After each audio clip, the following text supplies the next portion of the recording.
Hi students, welcome in the online classes of DAV school. As you know, in the class 8th G Science, we are on chapter 18th. Our today's topic is cause of earthquake. Earthquake के कारण क्या होते हैं? Cause of an earthquake. It is now known that the earthquake can caused by disturbance deep down inside the uppermost layer lithosphere of the earth. यह इसका जो कारण है अब तक तो जो पता लगा है वो ये है कि डिस्टरबेंस होती है in the inside upper most layer lithosphere में अर्थ की।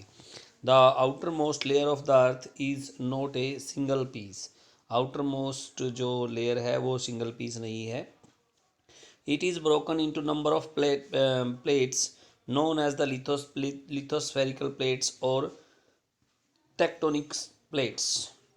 It is now known that these plates are moving around very slowly, just a few millimeters every year. यह पाया गया कि ये जो प्लेट्स हैं ये मूव करती हैं बहुत ही स्लोली और कुछ फ्यू मीटर्स तक हर साल. This small movement is due to the movement of molten magma inside the earth. यह मोल्टन मैग्मा की मूवमेंट के कारण होता है. The movements of these plates cause change in the surface of earth which may cause an earthquake, जिसके कारण की क्या है अर्थक्वेक होता है.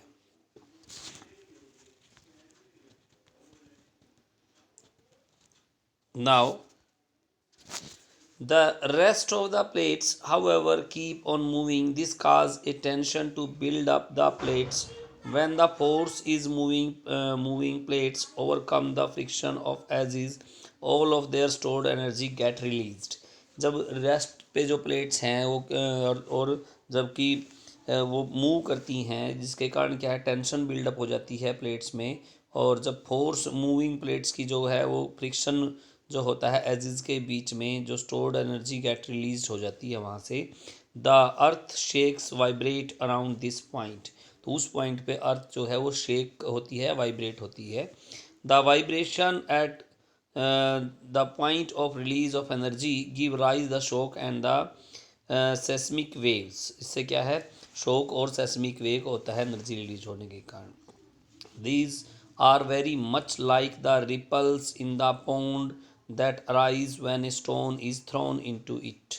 यह बिल्कुल वैसे ही होता है जब हम किसी तालाब में कोई पत्थर फेंकते हैं उसमें जो वेव्स बनती हैं बिल्कुल वैसी ही वेव्स इसमें होती हैं.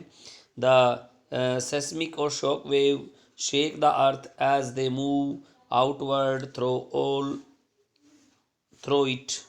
जब वे इसके पूरे शेक करती हैं अर्थ को आउटवर्ड की तरफ जाती हैं. When the wave reach the surface of the अर्थ, जब वेव जो है अर्थ पे की सरफेस पे पहुंचती हैं, they shake the ground as well as things on it, buildings bridges dams etcetera. जब वो बिल्कुल अर्थ की सरफेस पे पहुंचती हैं तो ग्राउंड को और उसके अलावा वहाँ पे जो चीज़ें हैं बिल्डिंग्स ब्रिजेस डैम्स उन सभी को शेक करती है. लेट अस इसके बाद हमारे पास एक एक्टिविटी है एक्टिविटी 3. आप इसको रीड करेंगे अच्छे से और मेरे साथ शेयर करेंगे इसको. Next topic we have the focus. Focus scientist geologist call the point of origin of earthquake that is point at which the tension is released as its focus. जिस पॉइंट पर से हम ये टेंशन स्टार्ट होती है scientific उस point को जहाँ पे वो ओरिजिन जो है अर्थक्वेक का उसको फोकस कहते हैं. Since this is open deep below the surface of Earth, it is difficult to map its location. It's specified by the point placed on the surface of Earth directly above the focus.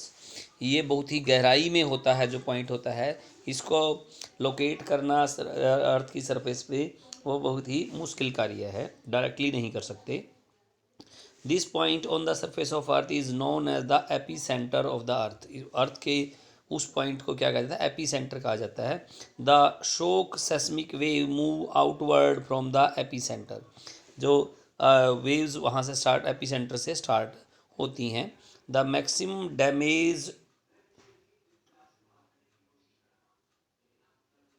The maximum damage due to earthquake usually occur closest to the epicentre. जो epicentre होता है उसके आसपास ही ज़्यादा damage होता है। The strength at intensity of the earthquake decrease away from the epicentre. उसके आगे जो है धीरे धीरे जो अर्थक्वेक की स्ट्रेंथ या इंटेंसिटी है वो ख़त्म हो जाती है, कम होती जाती है। द होल फिनोमिना में last for just few second. पूरे कुछ सेकंड के बाद पूरा फिनोमिना जो है वो कंप्लीट हो जाता है। इसके बाद हमारा है prediction of earthquake. We know we now know about the cause of earthquake. However, to predict when and where new earthquake might occur, it is very difficult task. अब हमें पता है कि अर्थक्वेक के कारण क्या हैं, और जब ये किसी नई जगह पे आता है तो इससे निपटना बहुत मुश्किल होता है। Attempts at the prediction when and where earthquake will occur have made some success to recent years.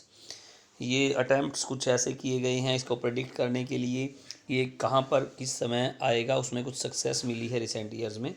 Geologist also use instrument such as seismometers to find out the source of seismic waves. इन seismic waves को पता लगाने के लिए instrument geologist ने बनाए हैं, सेस्योमीटर्स बोलते हैं उनको। They are also investigating other potential clues like titling, plugging of buildings and change the earth magnetic field. उन्होंने इन्वेस्टिगेट भी किया है पोटेंशियल क्यूज पे, जैसे कि titling, building, plugging of buildings and change the earth magnetic field. आज हम यहीं तक पढ़ेंगे। आप आज के टॉपिक में कुछ क्वेश्चन फ्रेम करने की कोशिश करेंगे और मेरे साथ शेयर करेंगे।